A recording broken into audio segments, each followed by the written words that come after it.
নবম শ্রেণীর প্রতিটি ছাত্রছাত্রীকে স্বাগত। আজ আমি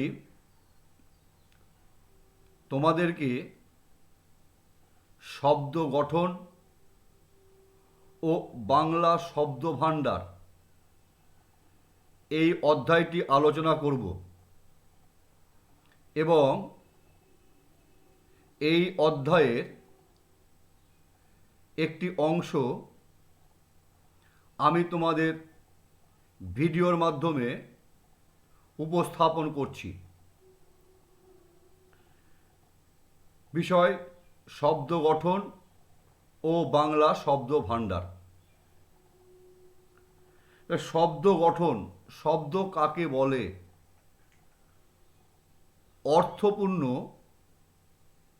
বর্ণ সমষ্টিকে শব্দ বলে। আমরা এতদিন বলে এসেছি যে যখন কতগুলি বর্ণ পাশাপাশি বসে একটি অর্থপূর্ণ মনের ভাব প্রকাশ করে তখন তাকে শব্দ বলে। আমরা নাইনে পড়ি, একটু নাইনের মতো করে বলি।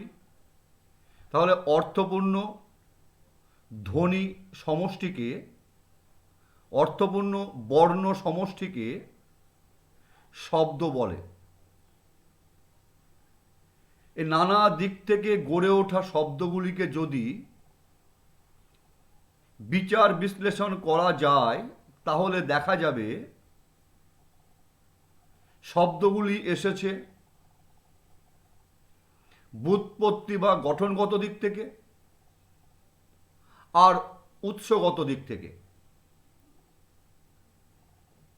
এই ব্যুৎপত্তিগতভাবে যে শব্দগুলো এসেছে তাদেরকে আমরা তিনটে ভাগে ভাগ করতে পারি। প্রত্যয় নিষ্পন্ন শব্দ, 2 নম্বর অনুষঙ্গ নিষ্পন্ন শব্দ, 3 নম্বর সমাস নিষ্পন্ন শব্দ। তাহলে ব্যুৎপত্তিগতভাবে আমরা কটা ভাগে ভাগ করলাম? 3টে ভাগে ভাগ করলাম। প্রত্যয় নিষ্পন্ন শব্দ, অনুষঙ্গ নিষ্পন্ন শব্দ, সমাস নিষ্পন্ন শব্দ।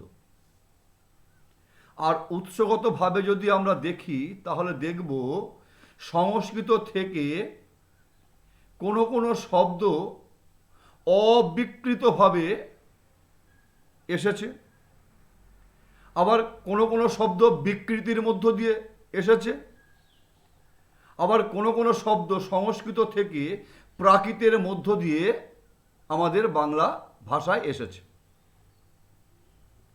আবার যদি আমরা লক্ষ্য করি তবে দেখব যে অনার্য গোষ্ঠীর কিছু শব্দ সরাসরি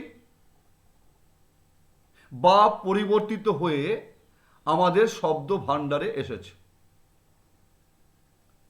আর তোমার আছে আগন্তুক শব্দ, বিদেশি শব্দ এবং প্রাদেশিক শব্দ। তাহলে নানা দিক থেকে আসা শব্দগুলিকে আমরা মুখ্যত দুটো ভাগে ভাগ করব। এক হচ্ছে ব্যুৎপত্তি বা গঠনগত দিক, 2 হচ্ছে উৎসগত দিক। আমি তোমাদের বিস্তারিত বললাম, মনে রাখবে। তাহলে আমি আজকে আলোচনা করব ব্যুৎপত্তি বা গঠনগত দিকটা আলোচনা করব। তাহলে এই ব্যুৎপত্তি বা গঠনগত দিক থেকে ক ভাগে ভাগ করা হয়েছে? 3 ভাগে ভাগ করা হয়েছে। 1 নম্বর প্রত্যয় নিষ্পন্ন শব্দ, 2 নম্বর অনুষঙ্গ নিষ্পন্ন শব্দ, 3 নম্বর সমাস নিষ্পন্ন শব্দ। আমাদের পশ্চিমবঙ্গ মধ্যশিক্ষা পর্ষদের যে সিলেবাস তাতে প্রত্যয় নিষ্পন্ন শব্দ আমাদের সিলেবাসে আছে। আমি সেটাই তোমাদের সামনে এখন আলোচনা করব। তাহলে তোমরা দেখছো প্রত্যয় কথাটা চলে আসছে। প্রত্যয় কথার অর্থ হচ্ছে বিশ্বাস। তাহলে প্রত্যয় কাকে বলে? শব্দ বা ধাতুর পরে যে সকল বর্ণ বা বর্ণ সমষ্টি যুক্ত হয়ে নতুন শব্দ গঠন করে তাকে বলা হয় প্রত্যয়। আবার তোমরা শোনো, শব্দ বা ধাতুর পরে যে সকল বর্ণ বা বর্ণ সমষ্টি যুক্ত হয়ে নতুন শব্দ গঠন করে তাকে বলা হয় প্রত্যয়। যেমন ক্রি যোগ তব্য, কর্তব্য। যেমন দশরথ যুক্ত হর্ষই, দাশরথী। আমি পরবর্তীতে ডিটেলস ব্যাখ্যাতে আসছি। এই প্রত্যয়কে আমরা দুটো ভাগে ভাগ করতে পারি। একটা হচ্ছে কৃৎ প্রত্যয় বা ধাতু প্রত্যয়, আর একটা হচ্ছে শব্দ প্রত্যয় বা তদ্ধিত প্রত্যয়। তাহলে স্বভাবতই কৃৎ প্রত্যয় কাকে বলে? ধাতুর পরে যে প্রত্যয় বসে তাকে বলা হয় কৃৎ প্রত্যয় বা ধাতু প্রত্যয়। কি বললাম? ধাতুর পরে যে প্রত্যয় বসে তাকে বলা হয় কৃৎ প্রত্যয় বা ধাতু প্রত্যয়। তাহলে ধাতুর পরে প্রত্যয় বসে যে নতুন শব্দ তৈরি করছে তাকে বলা হচ্ছে কৃৎ প্রত্যয়জাত শব্দ। তাহলে ধাতুর পরে যে প্রত্যয় বসে তাকে বলা হচ্ছে কৃৎ প্রত্যয় বা ধাতু প্রত্যয়। এই ধাতুর পরে প্রত্যয় বসে, কৃৎ প্রত্যয় বসে যে নতুন শব্দ গঠন করে তাকে বলা হয় প্রত্যয়জাত শব্দ বা কৃৎ প্রত্যয়জাত শব্দ বা ধাতু প্রত্যয়জাত শব্দ। তা ধাতু কাকে বলে? ধাতু কথাটা বারবার আসছে। ধাতু কাকে বলে? ক্রিয়াপদকে বিশ্লেষণ করলে যে মূল অংশটা পাওয়া যায়, যাকে আর ভাঙা যায় না, যদি আমরা বলি করা, কর যুক্ত আ, এই করাটাকে যদি আমরা বিশ্লেষণ করি তাহলে কর এটাকে আমরা বিশ্লেষণ করতে পারি। এটা মূল শব্দ। পড়া, পড়ি, পড়ো, এই পড়া, পর যুক্ত আ, এই পরটা হচ্ছে মূল শব্দ। তাহলে ক্রিয়াপদকে বিশ্লেষণ করলে যে মূল অংশটা পাওয়া যায় তাকে বলা হয় ধাতু। আর এই ধাতুর পরে যে প্রত্যয় বসছে তাকে বলা হচ্ছে ধাতু প্রত্যয়। এবং এই ধাতু প্রত্যয়, ধাতুর পরে এই প্রত্যয় বসে ধাতু প্রত্যয়। তাহলে যে নতুন শব্দ গঠন হলো, ধাতুর পরে প্রত্যয় কৃৎ প্রত্যয় বসে, ধাতুর পরে কৃৎ প্রত্যয় বসে যে নতুন শব্দ গঠন করছে তাকে বলা হচ্ছে কৃৎ প্রত্যয়জাত শব্দ। যেমন তোমাদের বললাম পর যুক্ত আ, পড়া, বল যুক্ত আ, বলা। এখানে বল হচ্ছে ধাতু, কর হচ্ছে ধাতু, দেখ যুক্ত আ, দেখা, দেখ যুক্ত ই, দেখি। দেখা, দেখ ধাতু, বলা, বল ধাতু, পড়া, পর ধাতু। এই ধাতুর পরে কি বসেছে? আ বসেছে। আটা কি হলো? আটা হচ্ছে তোমার এখানে কৃৎ প্রত্যয়। কৃৎ প্রত্যয় কার পরে বসবে? ধাতুর পরে বসবে। তাই ধাতুর পরে যে প্রত্যয় বসবে তাকে বলা হবে ধাতু প্রত্যয়। ধাতুর পরে যে প্রত্যয় বসে তাকে বলা হয় কৃৎ প্রত্যয়। এবং এই ধাতুর পরে এই প্রত্যয় বসে কৃৎ প্রত্যয় তৈরি হলো এবং যে নতুন শব্দ গঠন হলো তাকে বলা হচ্ছে কৃৎ প্রত্যয়জাত শব্দ। আর একটা কি বললাম? তদ্ধিত প্রত্যয়। কৃৎ প্রত্যয় বা ধাতু প্রত্যয়, শব্দ প্রত্যয় বা তদ্ধিত প্রত্যয়। শব্দ প্রত্যয় বা তদ্ধিত প্রত্যয় কাকে বলে?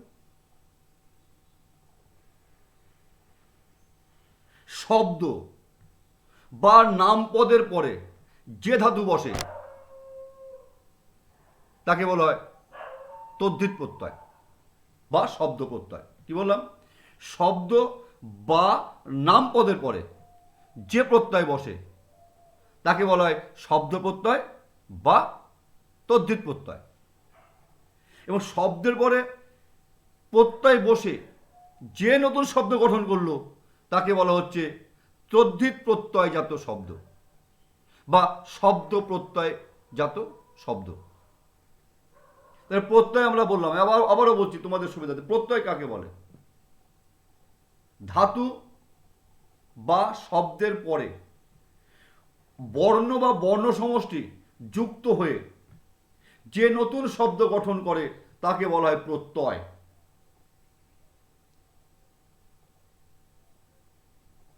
যেমন পরযুক্ত ই পরি,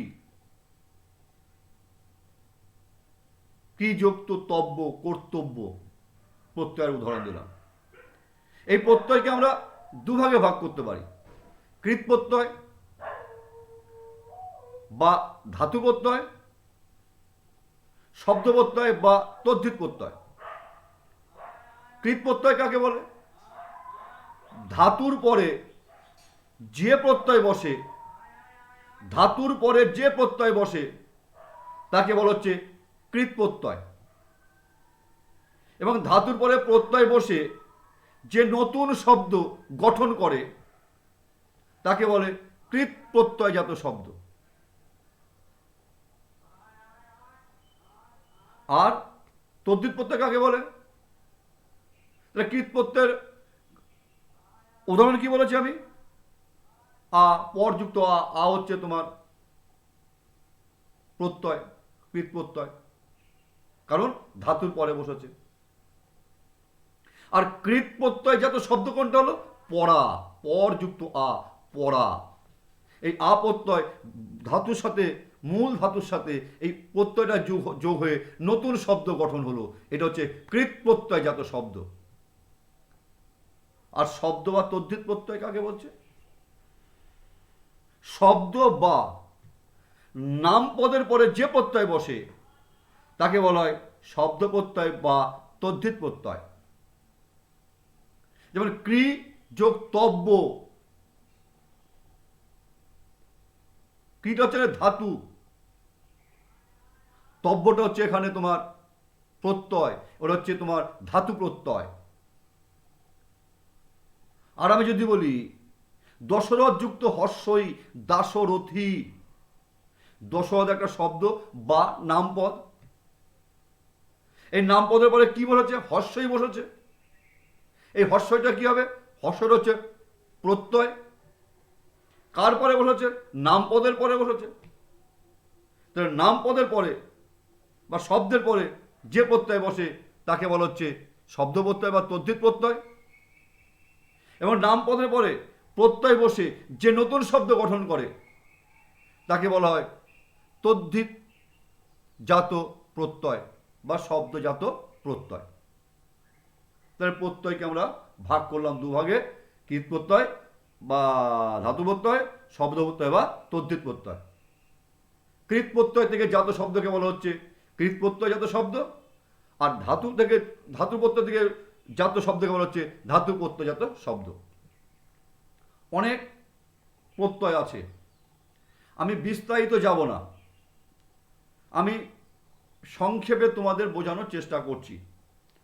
প্রথম দেখো আছে সংস্কৃত ধাতু প্রত্যয়জাত কৃদন্ত শব্দ, প্রত্যয়জাত শব্দ, প্রত্যয়জাত শব্দ।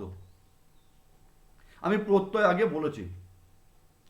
তাহলে যখন আমি সংস্কৃত ধাতুটা পড়াবো তখন এখানে প্রতিটা ধাতুই কিন্তু সংস্কৃত থেকে আসবে।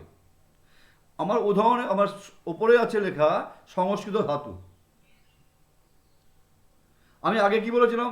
ধাতুর পরে কি বসছে? ধাতুর পরে প্রত্যয়, তাকে বলছে কৃৎ প্রত্যয়। এবং ধাতুর পরে প্রত্যয় বসে যে নতুন শব্দ গঠন করছে তাকে বলে যে প্রত্যয়, কৃৎ প্রত্যয়জাত বা কৃদন্ত শব্দ, প্রত্যয়জাত শব্দ। আমি আগে বলেছি। তাহলে আমি এখন তোমাদের পড়াবো সংস্কৃত ধাতু প্রত্যয়জাত কৃদন্ত শব্দ। আমি বিস্তারিত যাব না, আমি সংক্ষেপে তোমাদের বলবার চেষ্টা করছি। প্রথমে আছে দেখো, আমি 1 নম্বরে আমি আসছি ঘং প্রত্যয়, ঘং ধাতু, ঘং প্রত্যয়। যেমন কি এই ঘংটা বর্তমানে আর নেই। ঘ যুক্ত অ যোগ ইয় ঘং, এই ঘ আর ইয়টা লুপ্ত হয়ে গিয়ে অটা আসছে। তাহলে সংস্কৃত ঘং থেকে এই প্রত্যয়টি এসেছে, অপ্রত্যয়টি এসেছে। কি বললাম? ঘং কিভাবে অটা আসলো? ঘ যোগ অ যোগ ইয়। এখন ঘ আর ইয় লুপ্ত হয়ে গেছে, লুপ্ত হয়ে অ আছে। তাহলে অপ্রত্যয়টা, আমি যে অপ্রত্যয়টা পড়াবো প্রথমেই, তাহলে অপ্রত্যয়টা এসেছে সংস্কৃত ঘং থেকে, ঘং প্রত্যয় থেকে অ এসেছে। দেখো এখানে দেয়া আছে কর যুক্ত অ কার, কর যুক্ত আ কার। এটা কি? কর হচ্ছে, কর কি? ধাতু। আমি আগেই তোমাদের পিছনে যাচ্ছি একটু, আমি কি বলছি? সমস্ত ধাতু আমি পড়াচ্ছি। তাহলে কর, তারপরে কি আছে? অ। তাহলে তাহলে কার হলো কেন? কর হতে পারত তো, কার হলো কেন? নিয়মটা হচ্ছে প্রথম বর্ণ যদি অ থাকে, তাহলে প্রত্যয়জাত শব্দে আ হয়ে যাবে, অটা আতে পরিণত হবে। মানে কর, তোমরা বলতে পারো স্যার র কোথায় আছে? কি আছে? ক যোগ অ সমান সমান ক। তাহলে যদি প্রথমে, যদি ধাতুর প্রথমে অবর্ণ থাকে, তাহলে প্রত্যয়জাত শব্দে সেটা আ হয়ে যাবে, অর্থাৎ অ আতে পরিণত হবে। যেমন দেখো হর হার আছে, তপযুক্ত অ তাপ আছে। তারপর তোমরা লক্ষ্য করো যুজ যোগ অ যোগ, যুজ হস্যকার দীর্ঘকার ওতে পরিণত হয়। কি বললাম? হস্যকার দীর্ঘকার ওতে, ও ওতে পরিণত হয়। এখানে জুস ছিল, যোগ হলো, তাহলে হস্যটা কিসে পরিণত হলো? ওতে পরিণত হলো। আর কি বলেছি? যদি ধাতুর শেষ বর্ণটি চ থাকে, তাহলে সেটা প্রত্যয়জাত শব্দে সেটা ক হয়ে যায়। যেমন দেখো সূচ, আমি আগেই বলেছিলাম হস্য দীর্ঘ কিসে পরিণত হবে? ওতে পরিণত হবে। আর কি বললাম? শেষ বর্ণ যদি চ থাকে, সেই চটা কয়ে পরিণত হবে। তাহলে সূচ শো হলো, আর চ কি হবে? চটা কতে পরিণত হলো? শোক হলো। দেখো ক্রুধ যোগ অ ক্রোধ, ক্রোধ, ক্রুধ হস্য আছে, কয় রফলা হয়ে গেল। তাহলে পথ যোগ অ পাত, কেন হলো? পয়ের সঙ্গে অ আছে।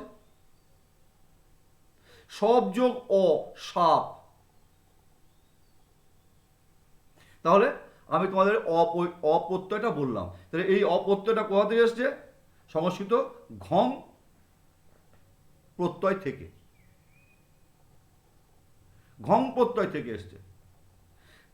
ঘ যোগ অ যোগ ইয়, ঘ আর ইয়টা লুপ্ত হয়ে গেছে, লুপ্ত হয়ে অ। আমি কি পড়াচ্ছি? কৃদন্ত শব্দ। কি পড়াচ্ছি? সংস্কৃত ধাতু। ব্যাকে আসছি, দেখো কি কি আছে, সংস্কৃত ধাতু আমি পড়াচ্ছি। তাহলে অপ্রত্যয় বললাম, কতগুলো নিয়ম বললাম। অ আতে পরিণত হয়, হস্য দীর্ঘ ওতে পরিণত হয়, চ কতে পরিণত হয়। আমি তোমাদেরকে বললাম, ভালো করে এটা এগুলো দেখে কিন্তু মুখস্থ হবে, কিন্তু মনে থাকবে। মনে রাখার জন্যে এই সূত্রটা তোমাদেরকে জানতে হবে যে কোন সূত্র এখানে কাজ করলো। এখানে ক যোগ অ, আবারও বলছি ক যোগ অ, কর কি ধাতু, অ কি প্রত্যয়। তাহলে ধাতুর প্রথম বর্ণ যদি অ থাকে, প্রত্যয়জাত শব্দ সেটা আতে পরিণত হবে। অ আতে পরিণত হচ্ছে, হস্যু দীর্ঘ ওতে পরিণত হচ্ছে, আর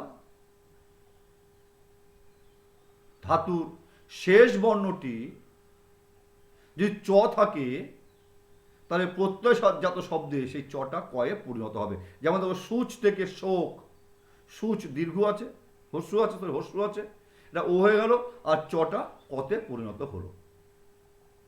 আমি পরবর্তীতে আসছি, অক প্রত্যয়।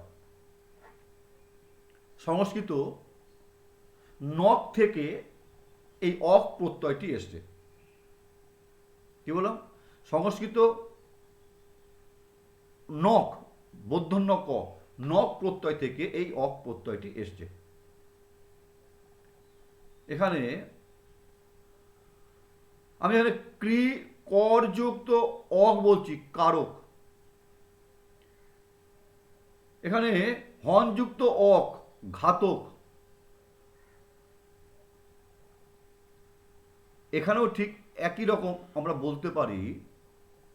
আমি কিন্তু অক প্রত্যয় পড়াচ্ছি, যে ধাতুর আমরা জানি ধাতু আগে বসে, প্রত্যয়টা পরে বসছে।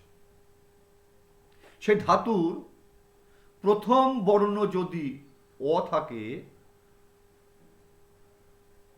আমরা আ করেছি, আমরা অপ্রত্যয়। এখানে দেখো সেরকম কোনো ব্যাপার নেই। এখানে আছে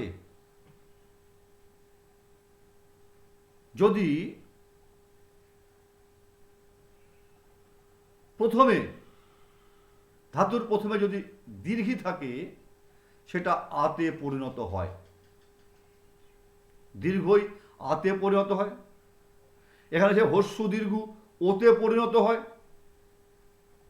এই যে সুস যুক্ত অক, সুস তালবস হয়, হস্যু আছে, হস্যুটা ওকারে পরিণত হলো। ভুজ যোগ অক, ভোজক, হস্যুটা ওকারে পরিণত হলো। রিটা রতে পরিণত হয়। দেখো দন্তস্বয় স্মৃ যুক্ত অক, স্মারক, র, রিটা রতে পরিণত হয়, দীর্ঘিটা আতে পরিণত হয়, হস্যু দীর্ঘ ওতে পরিণত হয়। কোথায়? প্রথমে ধাতুতে থাকবে, আর যে প্রত্যয়জাত শব্দে পদে গিয়ে যে প্রত্যয়জাত নতুন শব্দ হলো, তাতে গিয়ে আ হবে। তাহলে আমি বললাম দীর্ঘিটা দীর্ঘইকার আকে আতে পরিণত হয়, হস্যকার দীর্ঘকার ওতে পরিণত হয়, রিকার রতে পরিণত হয়। তাহলে নিযুক্ত অক নায়ক, দীর্ঘযুক্ত নায়ক, দেখো নি দীর্ঘি আছে, না আকার হয়ে গেল নায়ক, আ হয়ে গেল নায়ক। এই যে হনযুক্ত অক, ঘাতক, হন, এখানে কোনো পরিবর্তন নেই। হনযুক্ত অক, সরি, হনযুক্ত অক, এটাও অ আতে পরিণত হচ্ছে। ক্রিযুক্ত অক বা কর যুক্ত অক, দেখো প্রথমে কর, ক, ক, অ আছে, আকার হলো। তাহলে ধাতুর পূর্ববর্তী যদি অ থাকে, সেটা আতে পরিণত হবে। হস্যু দীর্ঘ ওতে পরিণত হবে, দীর্ঘইকার আতে পরিণত হবে, রি রতে পরিণত হয়।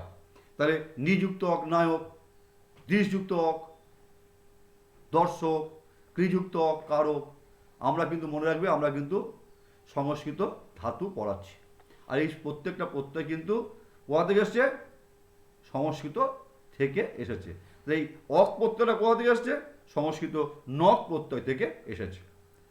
আবার বলছে, দেখো এখানে বলছে যদি ধাতুটি দ্বিবর্ণ বিশিষ্ট হয় তাহলে প্রথম বর্ণে আর কোনো পরিবর্তন হয় না, কিন্তু হস্যকারে হয় তাহলে ও, ওতে, হস্যকার ওতে এবং রিকার অতে পরিণত হয়।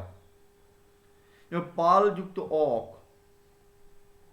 পালক, তাহলে আকার আছে, এখানে কোনো পরিবর্তন হয় না, কিন্তু হস্যকার কি হবে?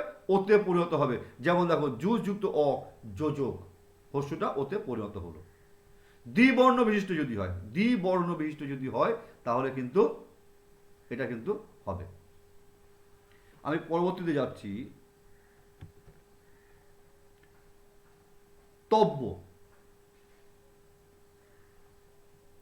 কোনো কিছু করা উচিত এরকম বোঝালে এই প্রত্যয়টির ব্যবহার হয়। আর এই প্রত্যয়টি সম্পূর্ণটাই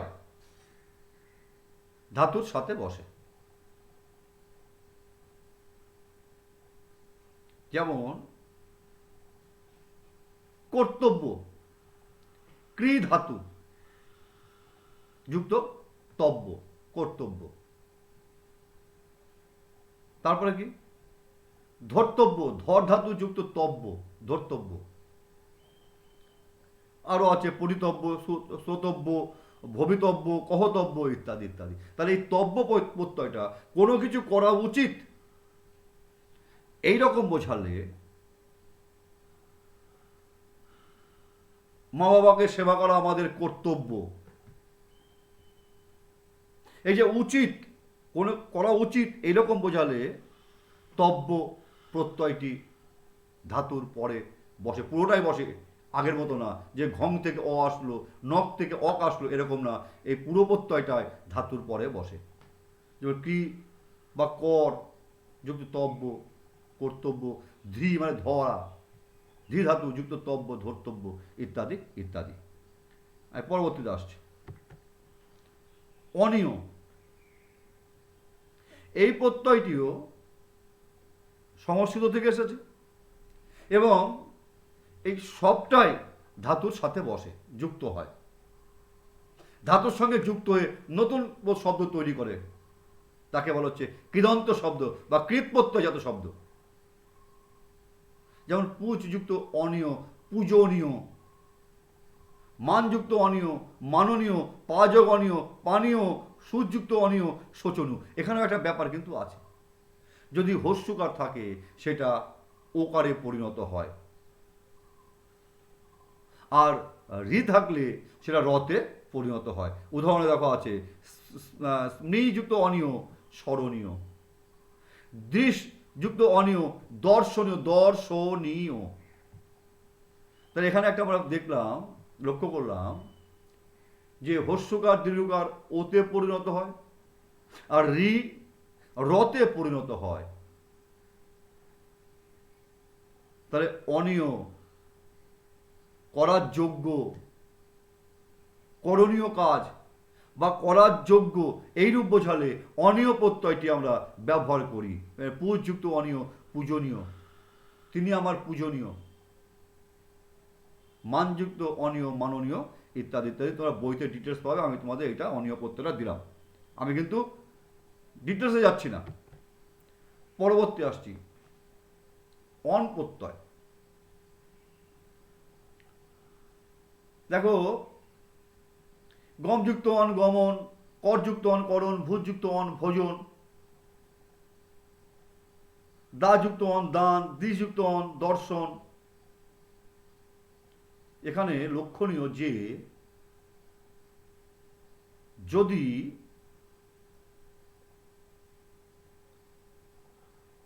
ধাতুতে, ভালো করে দেখতে হবে কিন্তু, যদি ধাতুতে প্রথমে হস্যকার থাকে, প্রথম যে বর্ণ আছে সেই বর্ণ যদি হস্যকার হয় তাহলে সেটা ওকারে পরিণত হবে। যেমন ভূযুক্ত অন, দেখো ভোজন, হস্যকারটা ওকার হয়ে গেছে। দেখো এখানে রি দৃশযুক্ত অন, দর্শন, দর্শন, দর্শন। আর দর্শনীয় দৃশ ধাতু যোগ অনীয়, আগেরটাই আমরা বললাম দৃশ, রিটা কি হলো, রতে পরিণত হলো। এখানে দৃশযুক্ত অন, দর্শন, দ্রি, দ্রি, রিকারটা, রিটা কি হলো, রতে দর্শন।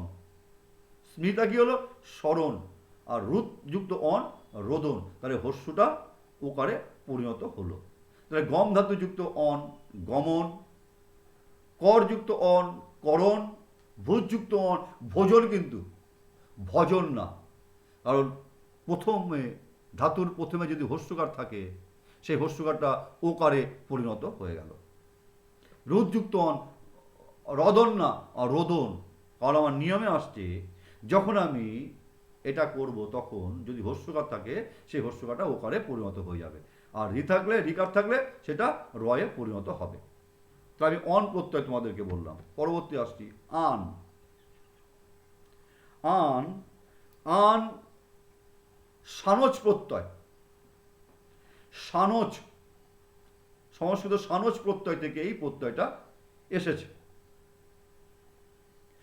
সা, স আর চ বাদ গেছে, বাদ গিয়ে কি থাকলো, আন থাকলো। স, তোমার কি বললাম আমি, সানজ, তালব স যুক্ত আ, ন, চ যোগ চ। তাহলে সার হচ্ছে তালব স, আর হচ্ছে চ, এই দুটো বাদ গিয়ে থাকলো আন। তাহলে সংস্কৃত সানজ থেকে এই প্রত্যয়টি এসেছে। যেমন ঘং প্রত্যয় থেকে এসেছিল কি, অপ্রত্যয়। নখ প্রত্যয় থেকে কি আসলো, অক প্রত্যয়। আর এই আন প্রত্যয়টা আসলো সানজ প্রত্যয় থেকে। দেখো উদাহরণ আছে, সানজ প্রত্যয়, সানজ থেকে কি প্রত্যয় আসলো, আন প্রত্যয়। শ্রীযুক্ত আন, শয়ান। এই আনটা কখনো কোনো মান আর কখনো কোনো ইনও হয়। এই আনটা, আন প্রত্যয়টা কখনো কোনো মান প্রত্যয় হয়, কখনো কখনো ইন প্রত্যয় হয়। এখন উদাহরণ তোমরা পাবা, যেমন যেমন চলযুক্ত মান, চলমান। ধাবযুক্ত মান, ধামমান। আরে শ্রীযুক্ত আন, শয়ান। বিদযুক্ত মান, আমি কি বললাম, আনটা মানও হয় আবার ইনও হয়, আসযুক্ত ইন, আসীন। তাহলে সানজ প্রত্যয় থেকে আন প্রত্যয়টি এসেছে। উদাহরণ হলো বৃদ্ধযুক্ত মান, বর্তমান। চলযুক্ত মান, চলমান। তাহলে মান কেন আসছে, আসযুক্ত ইন, আসীন। ইন কেন আসলো, আন প্রত্যয়টা মান ও ইন কোনো কোনো সময় হয়। আমি তোমাদের উদাহরণ দিয়ে বোঝালাম। পরবর্তীতে আসছি আকাঙ্ক্ষা অর্থে। আকাঙ্ক্ষা অর্থে ধাতুর পরে সংযোগ অপ্রত্যয় যোগ হয়। কি বললাম, আকাঙ্ক্ষা অর্থে ধাতুর পরে সংযুক্ত অপ্রত্যয় হয়।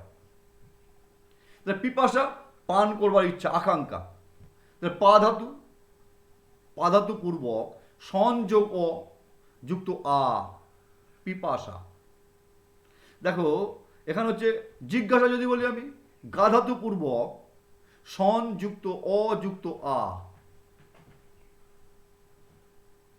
পিপাসা, জিজ্ঞাসা। দেখো বলছে অনুচিকিৎসা, অনুপূর্বক ক্রি যুক্ত সংযুক্ত আ, অনুচিকিৎসা। তাহলে আকাঙ্ক্ষা অর্থে আমার হন যুক্ত, সরি, ধাতুর পরে সংযুক্ত অ যোগ হয়। তাহলে আমি তোমাদেরকে প্রথম থেকে বলছি, প্রথমে বলছিলাম ঘং প্রত্যয়, তারপরে বললাম তোমাদের অক প্রত্যয়, তারপরে বললাম হচ্ছে আন প্রত্যয়, বললাম তোমাদের অনীয় প্রত্যয়, বললাম তোমাদের তব্য প্রত্যয়, বললাম তোমাদের পিপাসা বা আকাঙ্ক্ষা অর্থে সংযোগ অ প্রত্যয়। আমি আবার প্রথমে ব্যাক থেকে যাচ্ছি, প্রথমে যাচ্ছি আমি। প্রথমে বলেছিলাম আমি তোমাদেরকে যে অপ্রত্যয়, তারপরে বলেছি অক প্রত্যয়, তারপরে তব্য প্রত্যয়, তারপরে অনীয় প্রত্যয়, তারপরে অন প্রত্যয়, তারপরে আন প্রত্যয়, তারপরে সংযুক্ত অপ্রত্যয় আমি তোমাদেরকে বললাম। এবার আমি আসবো বাংলা ধাতু। এটাকে সংস্কৃত ধাতু হলো, কিন্তু যে ধাতুগুলো আমি বললাম সংস্কৃত ধাতুর পরে প্রত্যয় বসে আমাদের কি হয়েছিল, প্রত্যয়জাত শব্দ হয়েছিল। ওটা কি হয়েছিল, সংস্কৃত ধাতু। এবার হচ্ছে বাংলা ধাতু। যেমন দেখো অনেক আছে, আমি খুব শর্টে খুব অল্পে বলছি আমি। উক, উক একটা হচ্ছে প্রত্যয়। মিশযুক্ত উক মিশুক, নিন্দাযুক্ত উক নিন্দুক। আবার এই উকটা উকে হয়, আবার উকা হয়। উক প্রত্যয়টা উকে হয়, যেমন মিশযুক্ত উকে মিশুকে। আবার নিন্দাযুক্ত উক নিন্দুক, নিন্দাযুক্ত উকে নিন্দুকে। তাহলে উক প্রত্যয়টা কখনো কখনো উকে হয়, আবার উকা হয়, খাযুক্ত উকা খাউকা। আর খাযুক্ত উকে খেকো। দেখ, পেটযুক্ত উক পেটুক, মিথ্যাযুক্ত উক মিথ্যুক। আমি এই প্রত্যয়টা তোমাদের বললাম। পরবর্তী আসছি নাচিয়ে, নাচিয়ে ইয়ে প্রত্যয়। মূলটা কি, মূলটা নাচ, নাচযুক্ত ইয়ে নাচিয়ে। বলিয়ে কি হবে, আমি একটা সহজ বুদ্ধি, আগে মূল শব্দটা খুঁজে বার করব, তারপরে এটা বোর্ড থাকলে সুবিধা হতো। যেমন নাচিয়ে, ধরো নাচিয়ে, নাচিয়ে দন্তনাকার চয়সি উন্তস্থায়, তাহলে দন্তনা যোগ আ, না চ যুক্ত হর্ষই চি উন্তস্থয় গেলে আমি একবারে দিলাম নাচিয়ে। তাহলে নাচিয়ে আগে নাচ, নাচ নেওয়ার পর কি পড়ে থাকলো ইয়ে, নাচিয়ে,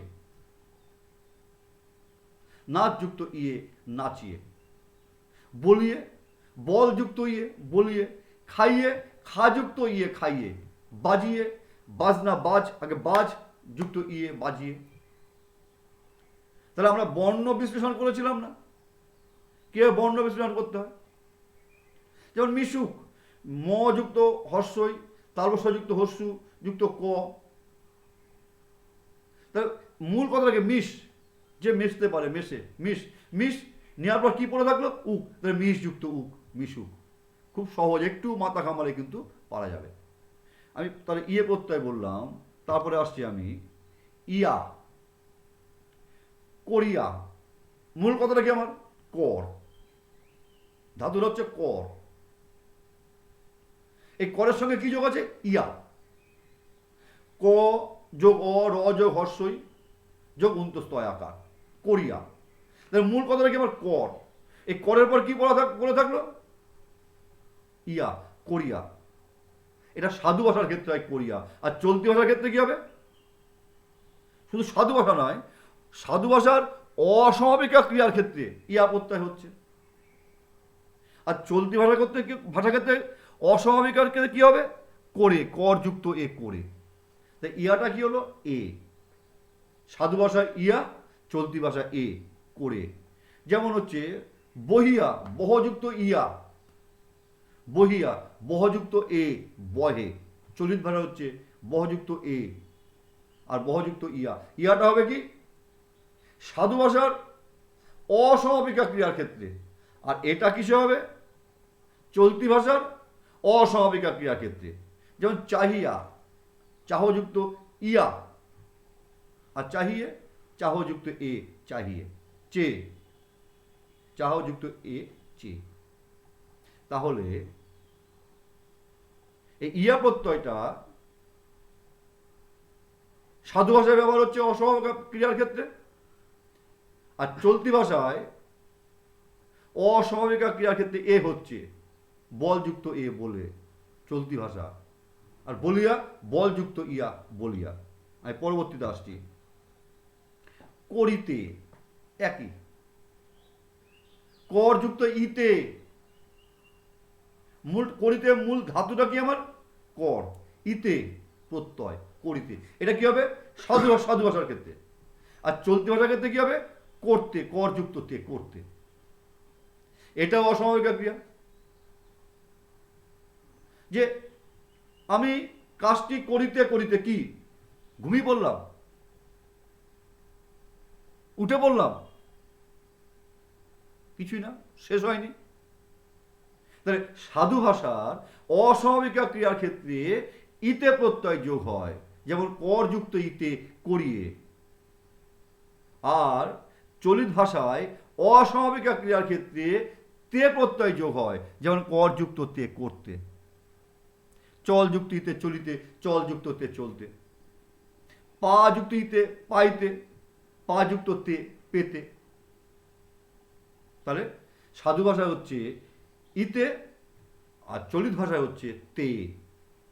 বললাম। পরবর্তী আসছি আ, আ প্রত্যয় বলা। এই বলাটাকে যদি বিশ্লেষণ করি মূল শব্দ কি পাবো আমি, বল পাবো। এই বলের সঙ্গে কি প্রত্যয় যোগ হলো, আপত্যয় যোগ হলো। আপত্যয় যোগ হয়ে নতুন শব্দ গঠন হলো, তাকে বলা হচ্ছে প্রত্যয়জাত শব্দ। বল যুক্ত আ বলা, দেখ যুক্ত আ দেখা, উঠ যুক্ত আ উঠা, ছাড় পা যুক্ত আ পাওয়া। যদি এখানে আবার একটা ব্যাপার আছে, যদি প্রথমে যদি আ থাকে, ধাতুর সাথে যদি আ থাকে প্রথমে, তাহলে আটা উয়া হয়ে যায়। আটা কি বললাম, উয়া হয়ে যায়। যেমন পা যুক্ত আ, এখানে কি দেখ যুক্ত আ দেখা বলেছিলাম, পট যুক্ত আ, যে উঠ যুক্ত আ উঠা বলেছিলাম। তাহলে পা যুক্ত আ কি হবে, পাওয়া। তাহলে আকারটা যদি আটা ওয়া হয়ে যায়। আবার একটা উদাহরণ দেখা যাচ্ছে, দেওয়া, দা যুক্ত আ, এই আকারটা ওয়া হয়ে যায়। তাহলে আমি আ প্রত্যয় বললাম। আমি আবার আসছি কি কি প্রত্যয় তোমাদের বললাম। প্রথমে বলছি উক প্রত্যয়, তারপরে বলছি ইয়ে প্রত্যয়, তারপরে বলছি ইয়া প্রত্যয়, তারপরে ইতে প্রত্যয়, তারপরে আ প্রত্যয়। এই 5-6টা প্রত্যয় বলেছি, আরও অনেক আছে, আ আছে, অনেক প্রত্যয় তোমাদের আছে, তোমরা সে বইতে পড়ে নেবে। আমি তোমাদের এই সংক্ষিপ্ত ধারণা দিলাম। যদি তোমাদের কোনো জিজ্ঞাসা থাকে, যদি কোনো প্রশ্ন থাকে, তোমরা যত্ন সহকারে খাতায় লিখে রাখবে। ক্লাস শুরু হলে আমি সেগুলোর যথাযথ উত্তর দেওয়ার চেষ্টা করব। আর যদি চ্যানেলটি ভালো লাগে তাহলে আমার চ্যানেলটিকে তোমরা সবাই সাবস্ক্রাইব করবে, যাতে তোমরা পরবর্তী ভিডিও পেতে পারো। সবাই ভালো থেকো, সুস্থ থেকো, ঘরে বসে পড়াশোনা করো। আজ এখানেই শেষ করছি। ধন্যবাদ।